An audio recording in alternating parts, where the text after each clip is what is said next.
We are talking about faith formation in children's lives, and so I wanted to just give you kind of a catch-all, maybe parenting 101 and faith formations on some things that apply to all ages of children.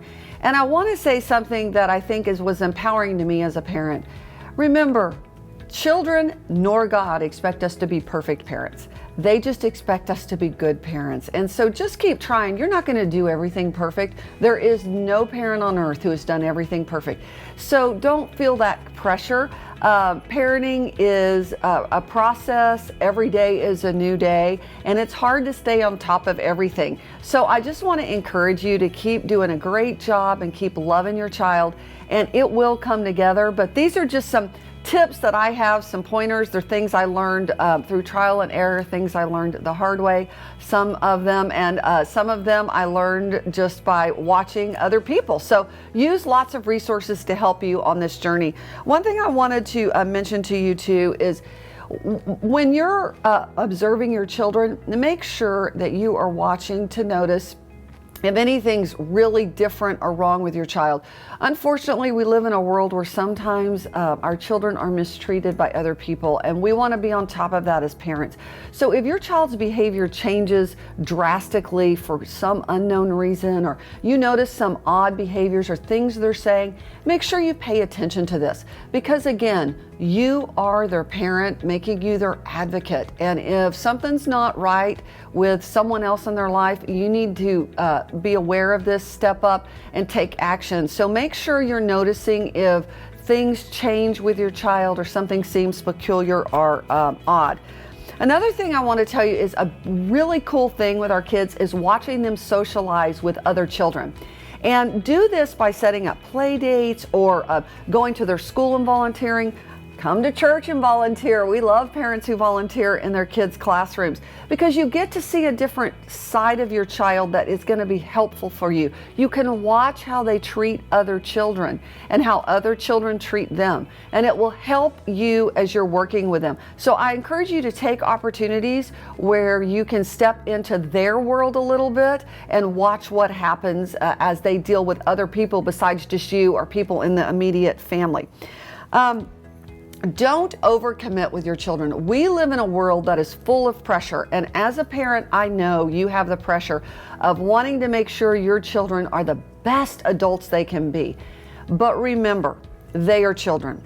So having them in a different activity every night of the week, having them running here and there, and you running around harried all the time is not healthy for anyone. Your child, if they're going to be a good athlete, they're going to be a good athlete. If they're going to be a good dancer, they're going to be a good dancer. If they're going to be a good singer, they're going to be a good singer. You don't have to identify this at 2 years or 3 years of age and then put them in a bunch of activities to ensure that.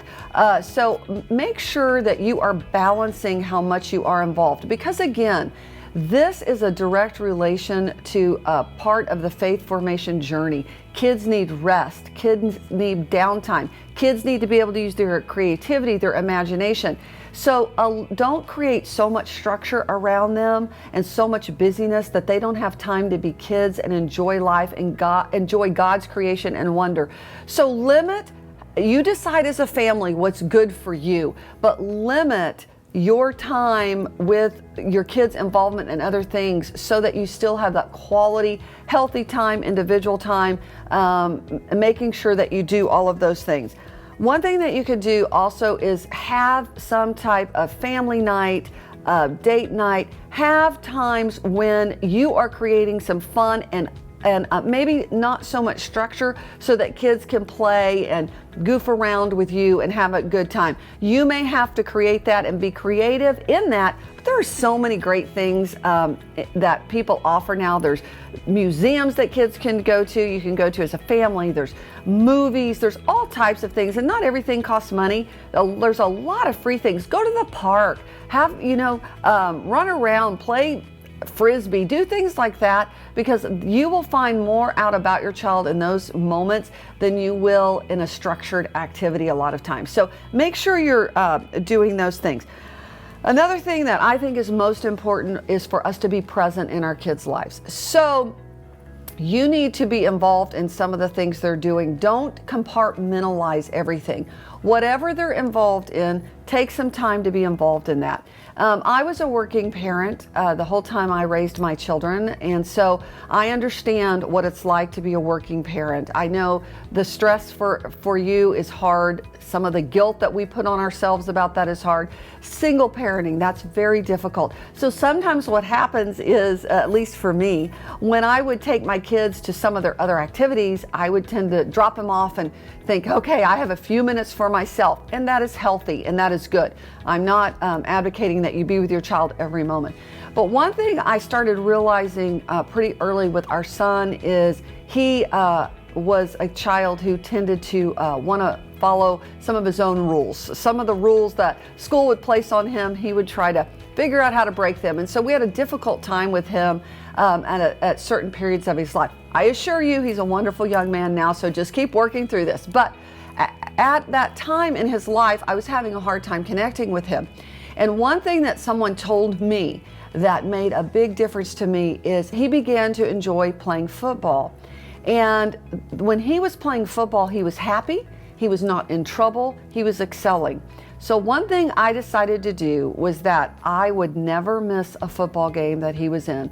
I was going to be his biggest fan. Now, the people around you will tell you that was the truth. I was his biggest fan. Sometimes that was a whole nother issue that we had to deal with because I was very proud of him.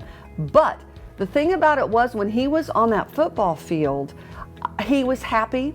I wasn't having to discipline. I wasn't having to worry that he was going to get in trouble. He was doing something he enjoyed. So it was something we could connect with. And my husband and I made an agreement, and I would drive him home after the games so that I could connect with him and he could teach me about football because I didn't really know that much about it. So it became a positive experience for us, where in other areas of his life I was having to discipline so much that became heavy. It transformed our relationship in a lot of ways. So be present in their lives and find opportunities to connect with them, and where you can be a positive part of what's going on and help them. Another thing I did is I was very honest, my husband and I, with the coaches of the football team, and they helped us. You will find that teachers, coaches are more than happy to help you parent. They welcome that. They want parents who say, hey, can you help me with some ideas of what works with my child that I'm not understanding or getting? They can be a great resource to you. So work with them, partner with them. That really helped us. Another thing is be firm when you're having to deal with some of the things that you're dealing with the kids. You know, your child may have to go to school if they go to school. They have to. You can't, unless you're homeschooling, you have to go to school. And even homeschooling, kids have to get up and do their work.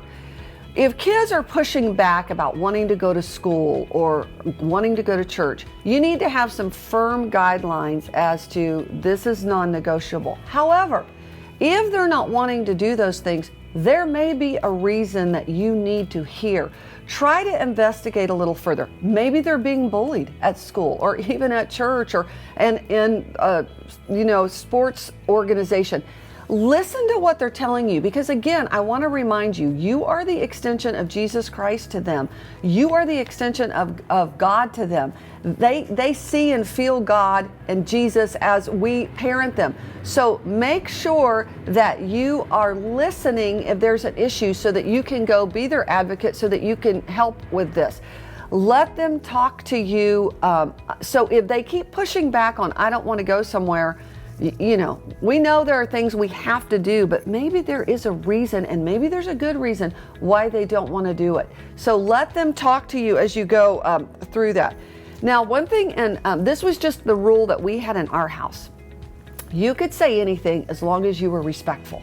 So my children were allowed, if they didn't even think a rule we had was a great idea as they got older, we would let them articulate, well, why don't you think that's a good idea?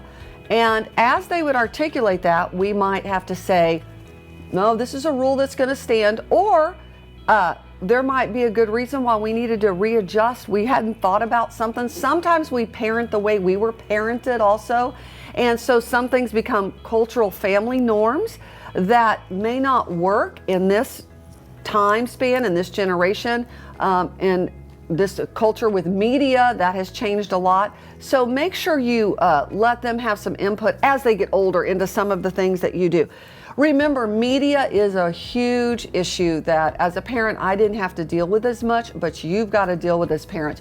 Make sure you are monitoring what is happening on social media sites. This is a big issue in our culture, and I want to encourage you from little bitty, start training your kids that you have some rights to what they're looking at, what they're receiving, so that it doesn't feel like an invasion of their privacy, because you are going to have to let go of that as they get a little older. You want them to develop their own sense of what's right and wrong, but guard that when they're younger, so that they have some guidelines and help with what's appropriate for them. So make sure you are paying attention to that.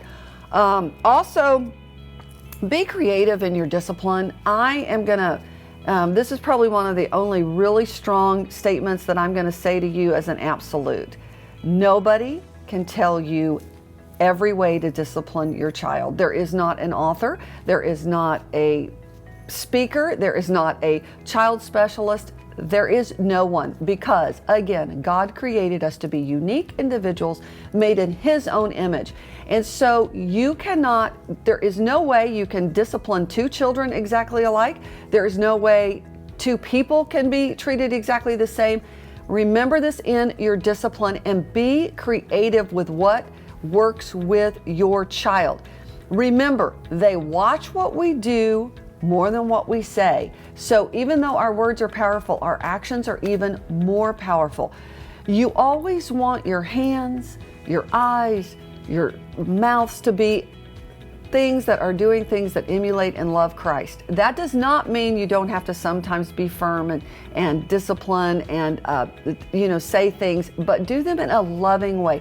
Always come from a place of love, even when you discipline. Don't discipline out of anger. And believe me, I know this is hard, and I want to tell you some of the worst mistakes I ever made as a parent were disciplining when I was upset and not waiting to discipline until I was in a better place emotionally myself. I'm going to tell you that as something I learned the hard way. I want to pass that on to you. Take a few moments, breathe, process maybe with your partner, process with another person. Think about what you're doing, because I want you to remember something. The words you say to your children are powerful. You may not think they are powerful, and your children will repeat them back to you later as they get older. So just think about them as you deal with them. Also, remember the words "I'm sorry" are extremely powerful. When you make a mistake with your child, own it and tell them you're sorry. I've had to do that a couple times with my children, where I disciplined when I wasn't in a good place and maybe was harsher than I needed to be. I had to go back and I had to say to them, I'm asking you to forgive me because I've already asked God to forgive me, and I want to ask you to forgive me.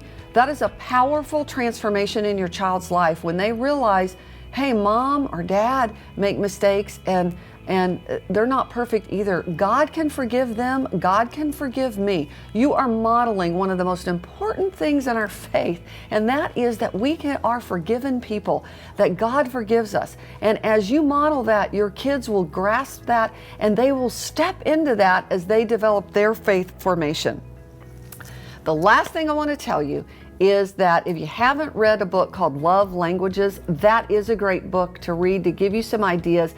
We all feel love differently. There are 5 love languages that are explored in this book, and they have been researched, and they're great for kids too, because it will tell you whether your kids feel love by quality time with you, whether they feel loved by words of affirmation, whether they feel loved by physical touch, hugs, whether they feel loved by gifts. Those are ways that you can feel love. Adults feel them, kids feel them. So go, if you haven't got this book, read it. It'll give you some insight into what your kids feel and how they feel it.